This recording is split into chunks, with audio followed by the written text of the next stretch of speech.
Craig Morton's first completion of the day went to Haven Moses as Denver took a 7-3 first quarter lead.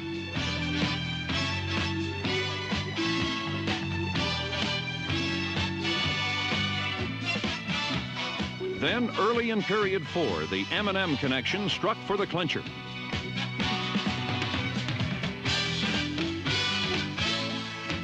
Suddenly, Super Bowl dreams were close at hand. Get down, Denver. Going to the Super Bowl. We're all going to the Super Bowl.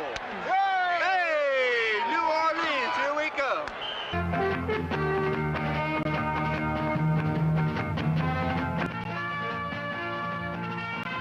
Third TD pass to Haven Moses to recapture the lead from the erupting Oilers at the half. On the very next series, Charlie Johnson came up with his second long pass of the day, and Haven Moses made it work. A repeat shows the flying Moses had badly beaten his defender and would have scored if he hadn't had to leave his feet.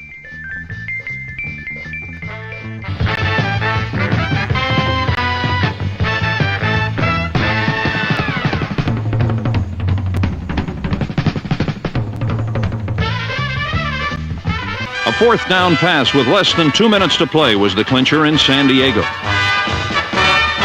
Denver displayed its newfound championship poise.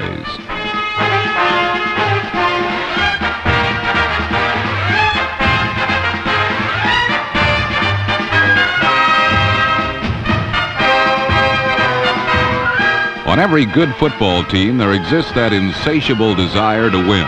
It's one of those necessary intangibles that separates champions from mere challengers. The 1977 Denver Broncos have it. For the moment at least, they share the lead in the AFC West. That's rookie quarterback Craig Penrose from San Diego State. He gets a starting shot for the Broncos, and he makes good use of the opportunity right here. His throwing to Haven Moses, 8-yard touchdown pass. Craig Morton, who ghosted off of the Bronco bench and frightened the Denver offense to life.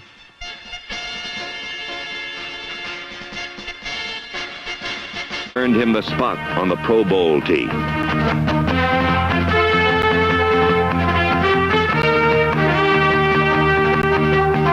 Denver out-hit and out-fought the Chargers and won easily, 42-28.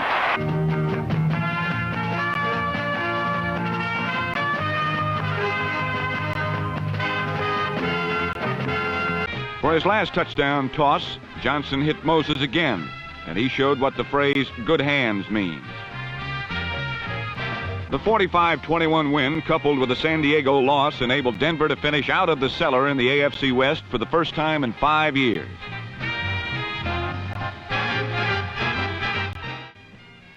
And with 2 minutes remaining in the first half, Haven Moses made a nice one-handed grab of this Charlie Johnson pass to complete an 18-yard touchdown play and give Denver the lead 7-0. Denver quarterback Charlie Johnson has a doctorate in engineering, and from the gun he started vectoring in on a disturbingly open Haven Moses. Quarterback Charlie Johnson and receiver Haven Moses are relatively recent additions to Team Denver, and they had no way of knowing that they were supposed to be routed by Hank Stram's strongmen.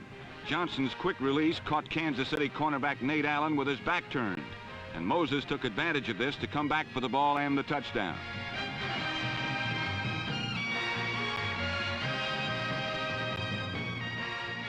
In his second year as head coach, John Ralston feels that he has found the men who can fulfill the promise of victory. On opening day, the Broncos surprised the Cincinnati Bengals with a wide-open, freewheeling attack. Denver scores 4 touchdowns and wins 28-10. 341 yards. Haven Moses caught 3, including this 22-yarder for a score. The Broncos do not fold and choke in the clutch, and they took the lead on Craig Morton's pass to number 25, Haven Moses.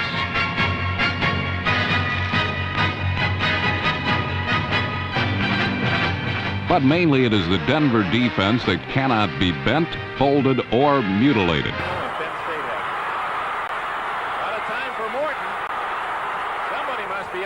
Moses. And finally, Jack Ham makes the tackle at the 40-yard line, where it will be first down Denver. And knowing how to get open. Watch Haven Moses, number 25, running his pattern. See Morton start to scramble. Now watch his reaction. Looks at the coverage, cuts back to the inside, finds some open territory, receives the pass, and then he wants a little extra yardage. He gets it right there. Moses catching his 33rd pass of the year out of San Diego State. Boy, that was a great trade Denver made back in '72 at Buffalo for Dwight Harrison. The M&M combination.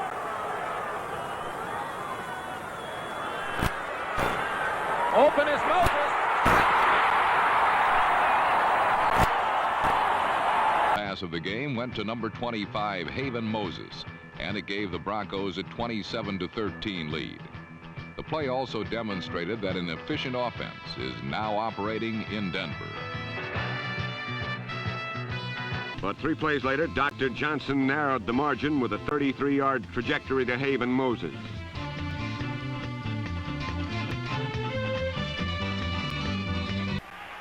On October 14th in the Astrodome, the Broncos end their losing streak with an overwhelming victory over the Houston Oilers, 48-20.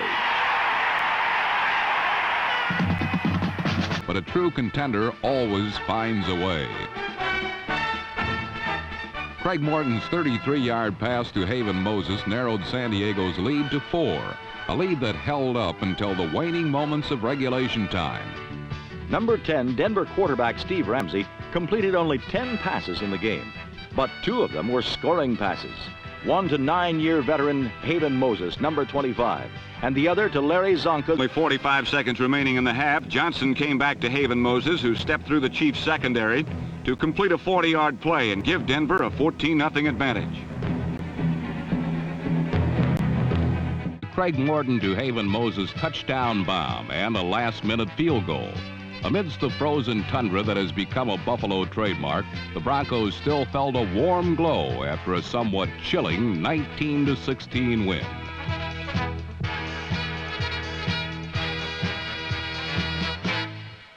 Notice Armstrong in motion for Denver. Morton fires and he hits Haven Moses. Look out. There you go. Put it up on the board. Haven Moses There you go. spins away. Ron Johnson had a chance to collect him at the 32. He did not. Denver's on the board. Good example of Craig's strength in his arm, as you just were talking about, Howard, because that ball was well thrown, almost 50 yards in the air, and he hit a small spot. Again, not too bad a defensive coverage. The key to me is look how much time he's got to throw. He zipped that one right in there. Really, he was bounced off. That's one of those things that happens. He shouldn't have scored on it, but he did. He sure did. And the last pass he caught was against Ron Johnson. Steve Ramsey scored 38 straight points to put the game far out of reach of the woebegone Buccaneers.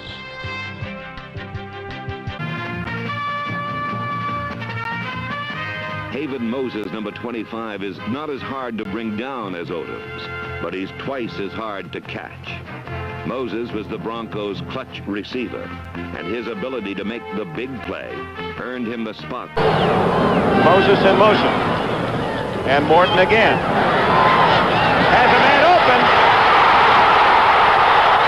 And that's out of bounds. Moses. No, he was not out of bounds. He goes all the way for a touchdown. Moses stays in bounds. Denver leads, and Bronco Mania reigns.